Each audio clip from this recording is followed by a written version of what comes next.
Salut tout le monde, c'est Vince. Alors, aujourd'hui, on va s'intéresser tout de suite à un nouveau numéro consacré au cinéma. Cette fois-ci, on va s'intéresser à un cinéma très particulier qu'on ne parle pas beaucoup, mais qui mérite quand même d'en parler. Il s'agit du cinéma pakistanais. Voilà. Alors, j'avais déjà fait une vidéo sur le cinéma indien. Maintenant, on va s'intéresser à son voisin, le cinéma pakistanais. Go!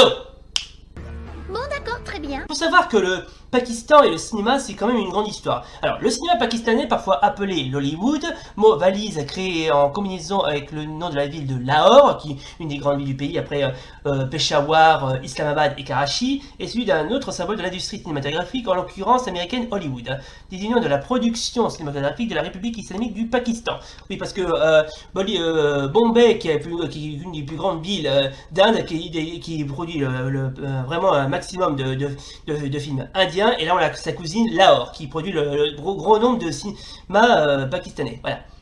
Alors, pendant les années 30, les films réalisés à Lahore étaient très influencés par ce fait à Hollywood. Non seulement sur le plan du scénario et de la réalisation, mais aussi au niveau du jeu des acteurs, du maquillage et de la garde-robe. Les personnages principaux ressemblant à Douglas Fairbanks ou Errol Flynn. Le principal de ce phénomène étant que Lahore essayait de se distinguer de la production de Bollywood à cette époque. Bah oui, c'est ce qui est un petit peu logique.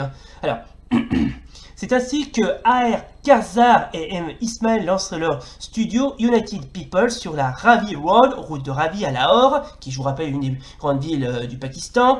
Parmi les acteurs sont engagés par leur studio figurent Ira Lal, Gul Hamid, Nazir et Ahmed Din. Bon, désolé si je prononce un peu mal, je suis désolé. Et parmi les actrices, il y a Kaushalya Devi, Gulzar et Mumtaz. Comme on peut dire dans les documents de l'époque, qui datent de 1929, ils lancent différents projets en production dont la plupart avaient des titres en anglais comme Sweet Heart, The Prisoner, Masked Rider, The Golden Dagger, Passion Flower, The Sacred Frame, Houseboat, Golden Temple, The Oral Paradise. Ouais, on voit c'est des titres anglo-saxons quoi.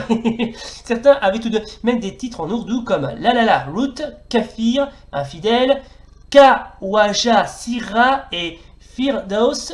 Nombre de ces projets furent inachevés car non seulement le cinéma muet était en voie d'extinction, mais les industries cinématographiques de Bombay et de Calcutta menaçaient le marché avec leurs projets de films parlants. C'est bien Bombay qui remporta cette course avec leur premier film sonorisé, Alam Ara, en 1931.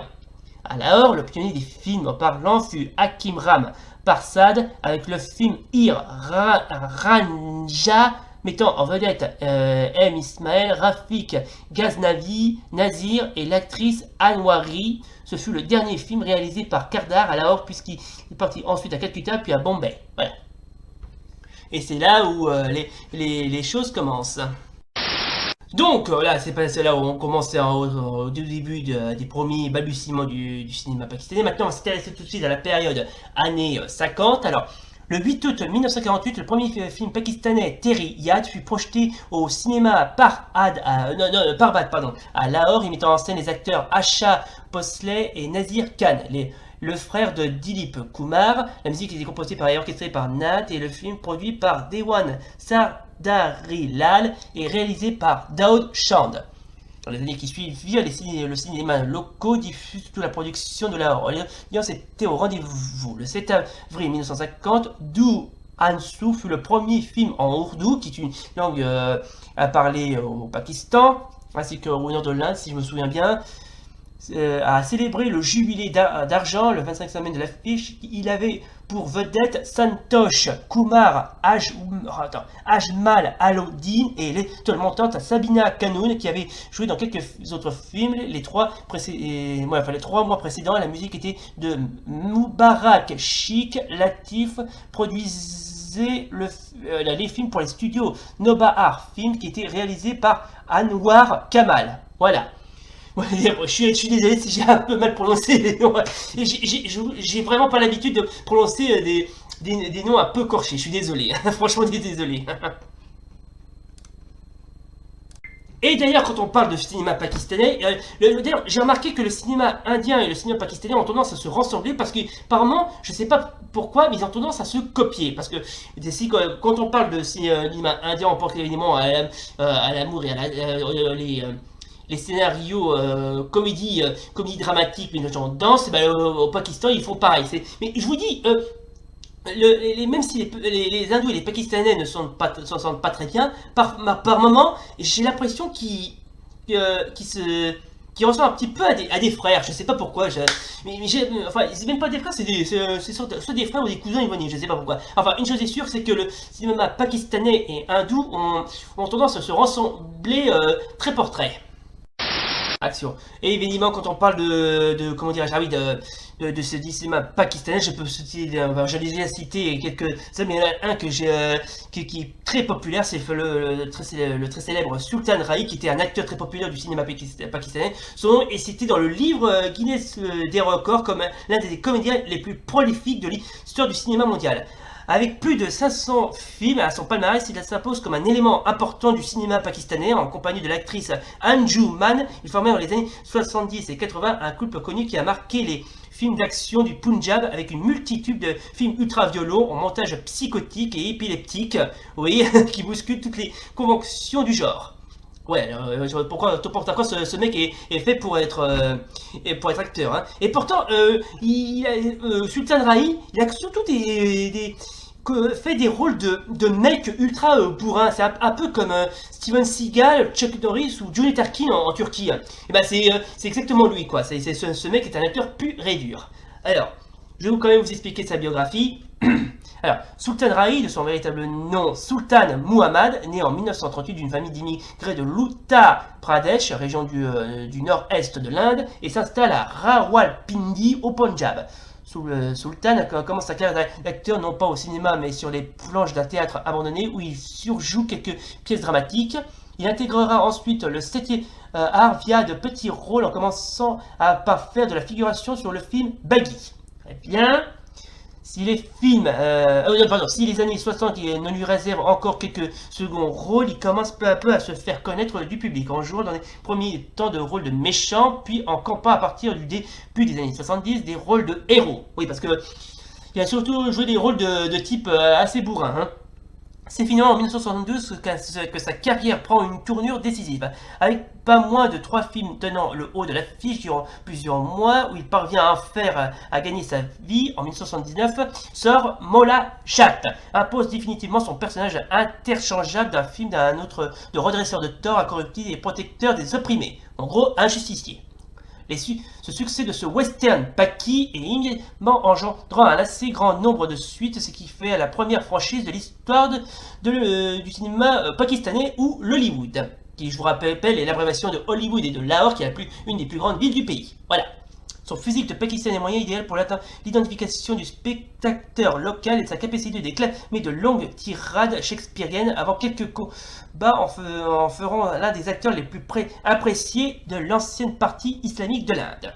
Les années 80 seront les années de la consécration qui vont enchaîner les succès au box-office pakistanais tels que Sher Khan, avec le titre de l'île de la jungle, Shan Veryam et même un certain The Godfather Khan dont Coppola serait paraît-il inspiré pour mettre en scène sa trilogie. On le voit dans les productions les plus improbables, comme Hitler.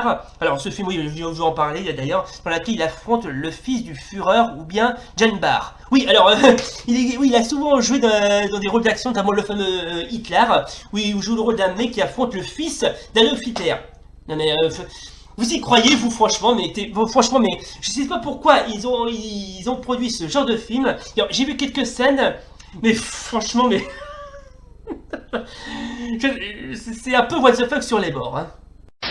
Alors, Sultan Rai a enchaîné pas mal de succès, notamment le fameux Janbar. Ensuite, il y a eu, attendez, comment dirais-je, ah oui, Dad Rude, Up Pendy Breeze, Le Clinique. The Clinic, pardon. D'ailleurs, au tout début des années 90, il y a eu une mort assez tragique parce que déjà, pourtant, il avait quand même du potentiel. Pourtant, je le voyais bien continuer encore un petit peu à faire des films. Malheureusement, le 9 janvier 1996, alors qu'il était âgé de 57 ans et qu'on lui promet encore un bon nombre de rôles de jeune premier, Sultan Rai, en volant de sa voiture, roule sur la Grand Trunk Road, route entre Lahore et Islamabad, où il est tué à bout portant. Selon le rapport de police, Sultan aurait été assassiné par 2 tueurs non identifiés. alors qu'il changeait de roue de son véhicule. Une affaire un peu trouble qui n'a jamais été résolue. Mince alors. Mais bon, c'est un peu... Bon, c'est pas...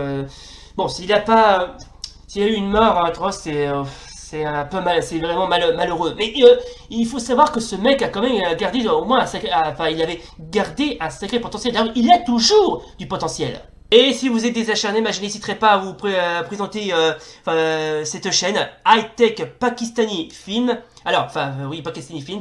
Alors, franchement, cette chaîne, franchement, elle est pas mal, elle vend du rêve. Franchement, elle est bien, elle est vachement bien. Il y a pas mal de classiques qu'on trouve dans cette chaîne. Hein. Bon, bien sûr, bien évidemment, il y a certains d'autres films pakistanais que j'aimerais bien vous présenter, mais il y en a tellement toute une armada qu'il va falloir des heures et des heures pour en parler. Mais je peux quand même vous citer quelques-uns, notamment un qui se nomme Hasina Atom Bomb, mettant en scène une héroïne, mais survoltée. Hein. Mais il faut y voir pour y croire. Hein.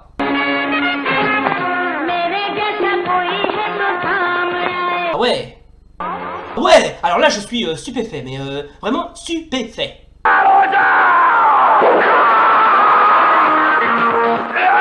Attends, j'en rêve. Il a utilisé une énorme seringue. Une seringue mais longue comme ça. Non mais, je crois rêver. Ouais. Oui, alors, je sais pas si vous avez remarqué, mais le méchant, le gros chauve, là, il avait une moustache, mais là, on la voit plus, je sais pas pourquoi. Oh, mais c'est logique. Alors, soit le mec, franchement, il s'est rasé vite fait la moustache pour, un peu avant la reprise du tournage, ou soit c'était pas une vraie moustache, je sais pas. Non, franchement, je ne sais pas du tout ce qui s'est passé. Non, franchement, je sais pas. Et si vous souhaitez voir ce film Hasina Atom Bomb ou Hasina la bombe atomique, alors je mettrai les liens de ces films en bas de la description, mais je vais plutôt vous mettre celui-là, celui qui de chez Famous Vidéo. Bon, j'aurais bien aimé vous mettre celui-là, mais le son est un petit peu de mauvaise qualité et en plus, je me mettrai plutôt celui-là parce que celui-là, contrairement aux autres, il est de bonne qualité. Bon, ok, je crois qu'on a suffisamment abordé le livre du sujet. Bon, voilà donc les gens, c'est donc la fin de notre vidéo consacrée au cinéma pakistanais. Alors, si vous voulez voir ces films, enfin encore faut-il que vous soyez des passionnés bien évidemment, je mettrai les liens des films. Et même, j'en mettrai quelques petites pépites, et même des grosses pépites en bas de la description si vous voulez regarder, bien évidemment. Bon, mis à part ça, salut, et rendez-vous pour de prochains vidéos Cinéma Club.